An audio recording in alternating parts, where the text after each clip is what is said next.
Today, we are not gonna use a bunch of big words and we're not gonna list off some specs and pretend to know what we're talking about because we really don't. This is gonna be a straight consumer point of view, riding around on the bike, making a cool video about it and telling you if we like it or not. So if that sounds like something you're in for, stick around. And if it sounds like something you're not really in for, stick around anyway. It might surprise you.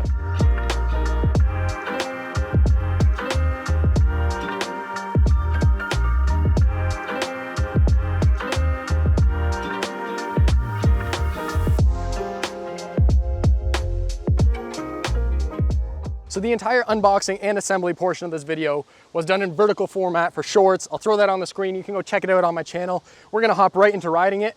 What better way? We're gonna do two things. We're gonna do a speed test, get it going as fast as we can, and we're gonna go find the biggest hill we can find, and we're just gonna ride up it. That's all it's about.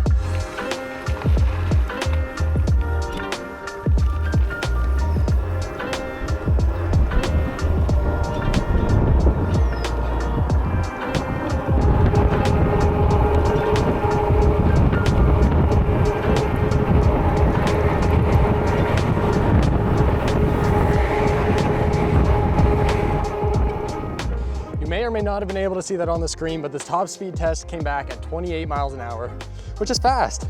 I'm very impressed. Now, we made it to the hill. We don't have a lot of hills. That's the biggest one I can find. Let's go up it, see what happens.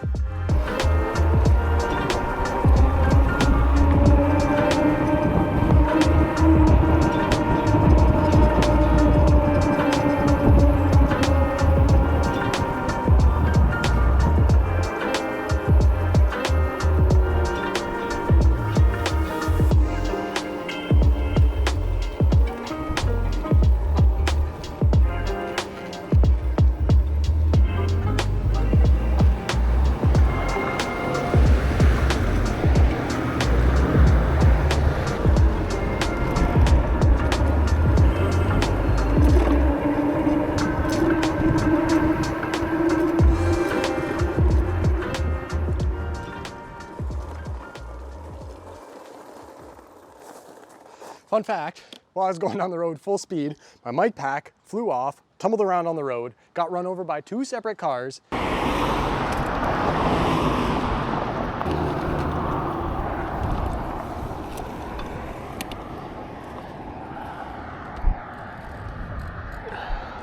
May have rendered all my audio for this whole video completely useless. I may or may not have any sound, but if I do, shout out Rode, you make an incredibly durable product, so I guess we'll find out in the editing process. Well, the uphill test is gonna get a satisfactory rating. Got me up the hill. I had to pedal very minimally to help it get me up there. It was a pretty steep hill, but we made it to the top. So satisfactory it is, and that's that. So all that's left now is to give some final overall reviews, some closing remarks, and get some cool B-roll shots riding it around. So let's do those both at the same time right now.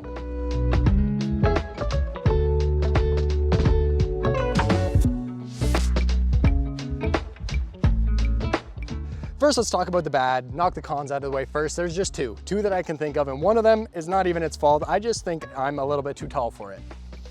I'm about 5'11", and when I sit down, my knees seem to come up a little bit too high. Feels like I'm just a little too tall for it. The other con that I can think of is when I was assembling it, the seat didn't just snap into place. You had to go and screw in individual nuts. I think there was like 6 of them from underneath the frame. And that was kind of annoying. Besides that, it was super easy assembly and a super nice bike. Let's get to the pros, all the things I love about this bike.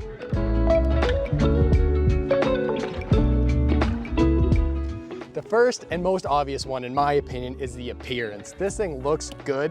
It has lots of little bells and whistles on it, like the horn. We got lights, we got signal lights each way. We got some really fat suspension in the back. It just looks good. All the way around, it looks like a good bike. The next thing that some people may not agree with me on is that it's heavy. I don't like a light e-bike, I like a fast e-bike. And this bike is fast, that's another pro. When you're riding a fast bike, you don't want it to be light because it feels like it's gonna fall apart underneath you.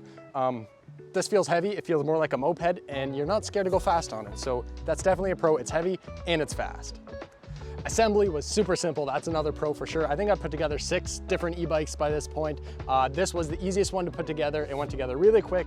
No instruction manual needed. I think with moving a camera around to make a video, it took me about an hour and a half. So it was super simple.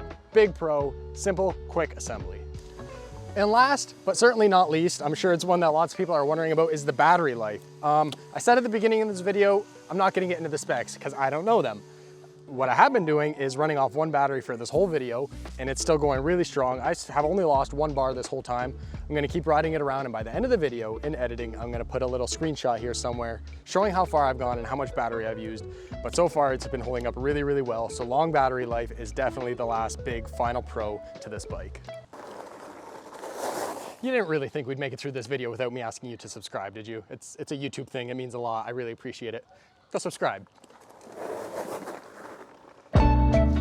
So with all that being said, I can confidently say I would recommend the Victrip R6. It's a solid bike. I'm gonna give it a 9 out of 10 overall rating. Again, just those 2 things that I mentioned were not my favorite. Besides that, it's a great, great bike. Victrip, thank you for sending this my way. Make sure you go check out their website. I'm gonna link it below.